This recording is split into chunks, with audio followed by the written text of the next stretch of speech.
కన్నులకే తీయదనం రుచి చూపే చిత్రాలే సవ్వడితో సంగీతం పలికించే సెలయేళే పూల చెట్టుకి ఉందో భాష అలల మిట్టుకి ఉందో భాష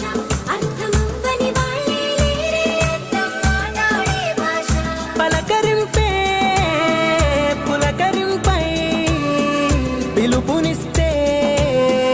పరవశించడమే మనసుకి తెలిసిన భాష మమతలు పంచే ఊరు ఏమిటి దానికి పేరు